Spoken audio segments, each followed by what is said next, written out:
It's time for Defending and Commending the Faith with Joe Mott, inviting the atheist, agnostic, and skeptic to examine for themselves the evidence for the Christian faith. We are all limited by what we do not know and by the things we think we know but are not true. Dr. Joe Mott earned his PhD at LSU and was a distinguished math professor at Florida State University for 38 years, helping to write 3 math textbooks and authoring over 30 research articles in math. He is now the host of this radio program, Defending and Commending the Faith. Here is Joe Mott. Thank you for joining our program today. Followers of Christ are still being called into action for defending and commending the Christian faith. The most detailed record of the life and death of Jesus comes from the 4 Gospels and other New Testament writings. Lee Strobel, a former atheistic journalist for the Chicago Tribune, used his journalistic investigative skills to dig deep into science, history, and the Bible, including interviews with New Testament scholars, in order to discover the truth about Jesus. His research convinced him that Jesus was really who he claimed to be. So Strobel converted to Christianity and became the pastor of a Christian church. Strobel's book, The Case for Christ, records an interview of Craig Blomberg, who is widely considered to be one of the foremost authorities on the 4 Gospels of the New Testament.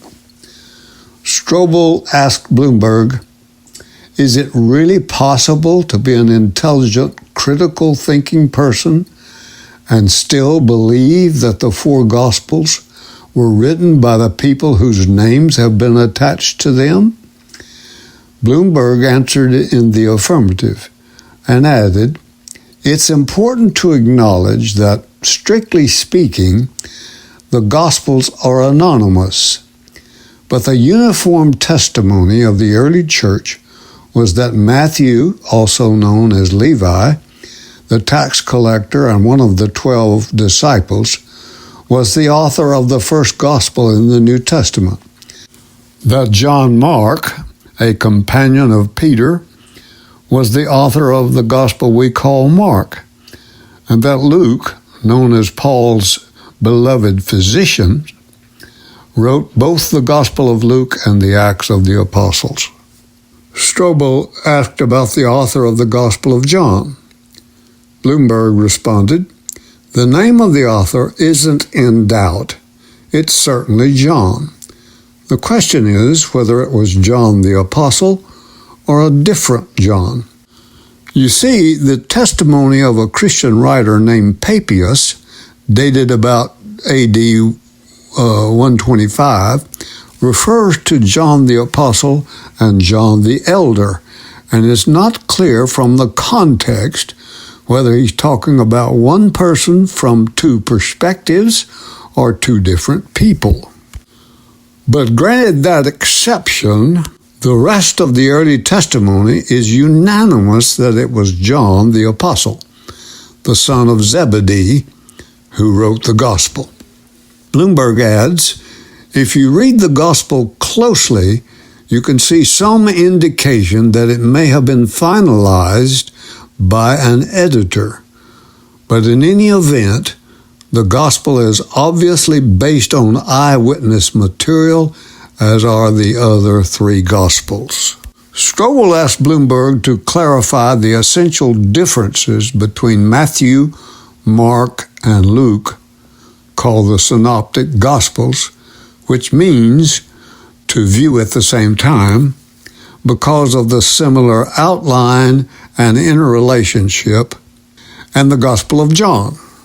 Blomberg responded, "It's true that John is more different than similar to the Synoptics. Only a handful of the major stories that appear in the other 3 Gospels reappear in John. Although that changes when it comes to Jesus' last week, From that point forward, the parallels are much closer. Strobel asked, can you find the theme of the deity of Jesus in the synoptics? Bloomberg said, yes, I can. It's more implicit, but you find it there.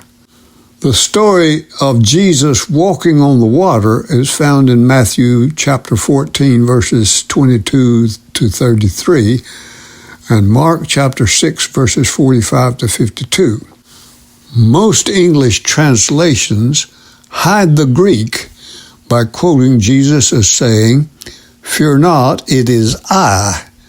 Actually, the Greek literally says, fear not, I am.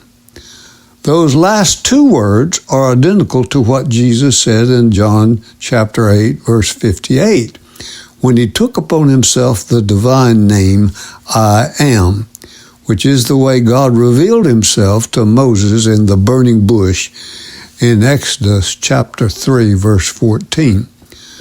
So Jesus is revealing himself as the one who has the same divine power over nature as Yahweh, the God of the Old Testament.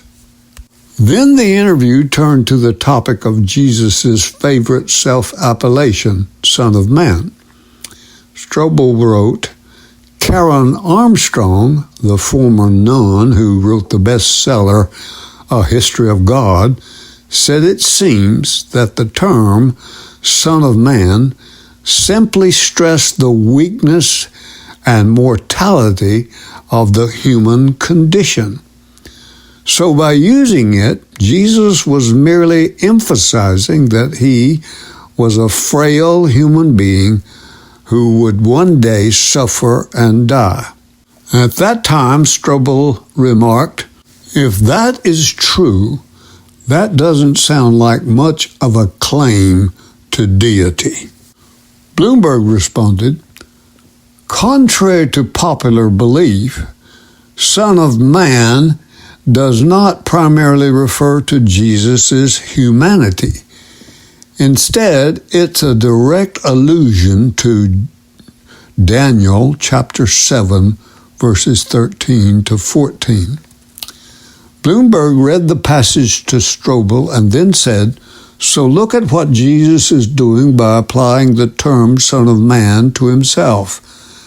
This is someone who approaches God himself in his heavenly throne room and is given universal authority and dominion.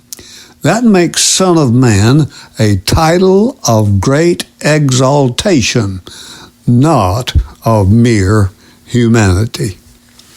William Lane Craig, a Christian philosopher, observes in his book The Sun Rises, the Son of Man was a divine figure in the Old Testament book of Daniel who would come at the end of the world to judge mankind and rule forever. Thus, the claim to be the Son of Man would be, in effect, a claim to divinity. The skeptical professor of New Testament theology at University of North Carolina at Chapel Hill, Bart Ehrman, though generally an opponent of Christianity, nevertheless gives some supporting evidence for Jesus' existence. These documents of the four Gospels are all Christian and are obviously and understandably biased in what they report, and have to be evaluated very critically indeed to establish any historically reliable information. But their central claims about Jesus as a historical figure, a Jew with followers executed on orders of the Roman governor of Judea, Pontius Pilate, during the reign of Emperor Tiberius, are borne out by later sources.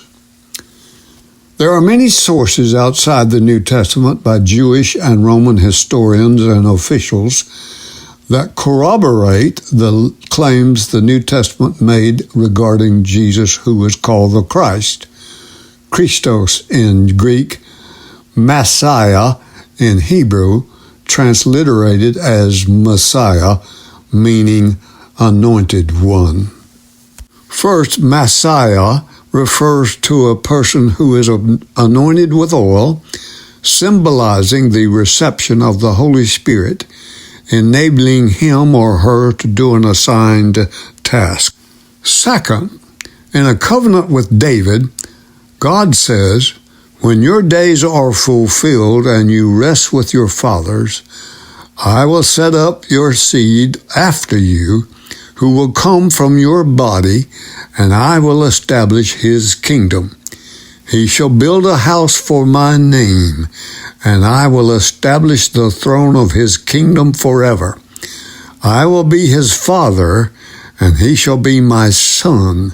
If he commits iniquity, I will chasten him with the rod of men and with the blows of the sons of men. But my mercy shall not depart from him, as I took it from Saul, whom I removed before you. And your house and your kingdom shall be established forever before you. Your throne shall be established forever." That's found in 2 Samuel chapter 7, verses 12 through 16. Solomon fulfilled these verses soon thereafter, but also they point to a later fulfillment. Isaiah prophesies, "For unto us a child is born, unto us a son is given, and the government will be upon his shoulder, and his name will be called Wonderful, Counselor, Mighty God, Everlasting Father, Prince of Peace." We are told he will reign on David's throne and over his kingdom. Isaiah chapter 9, verses 6 and 7. Jeremiah adds to Isaiah's prophecy that the Lord said, "Behold, the days are coming that I will raise to David a branch of righteousness. A king shall reign and prosper." Jeremiah chapter 23, verse 5.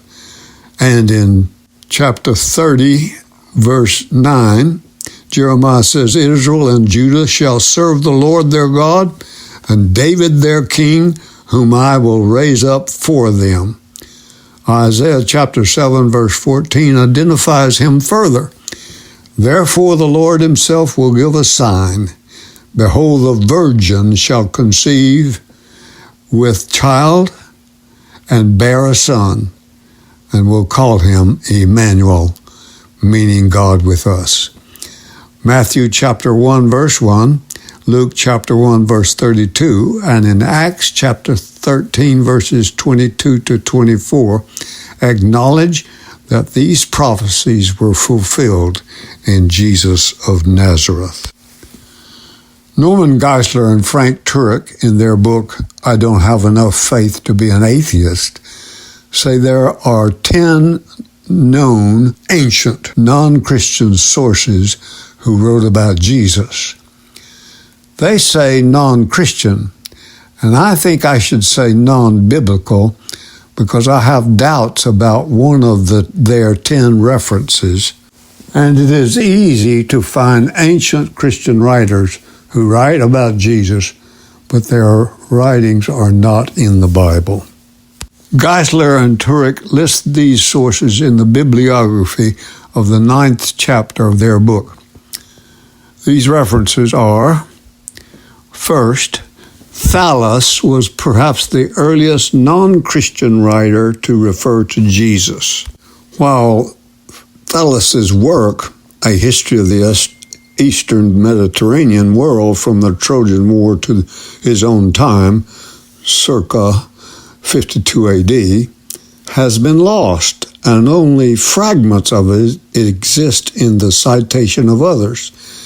In speaking of Jesus' crucifixion and the darkness that covered the land during the crucifixion, Julius Africanus quoted a fragment of Thallus's work around 220 AD. Africanus asserts Thales, in the third book of his histories, explains away the darkness as an eclipse of the sun, unreasonable as it seems to me.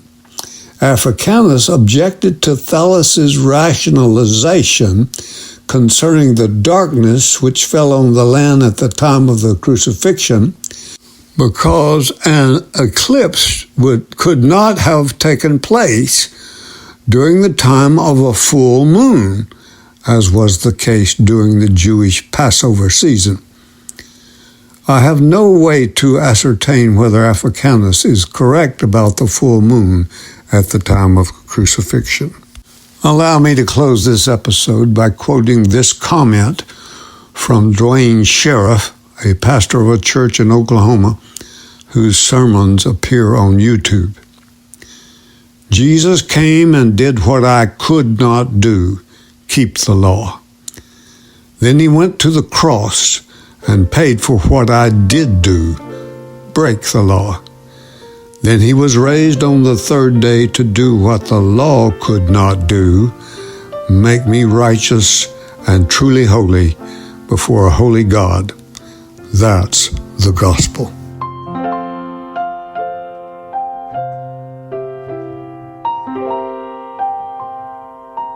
Thank you for listening to Defending and Commending the Faith with Joe Mott, a production of Wave 94 Radio in Tallahassee, Florida. If you have any questions or comments for Joe, please forward them to Doug Apple at Wave94 at this email address, dougapple@wave94.com. And be sure to join us every Monday evening at 6:45 p.m. on Wave 94 and subscribe through your favorite podcast app. Defending and Commending the Faith with Joe Mott.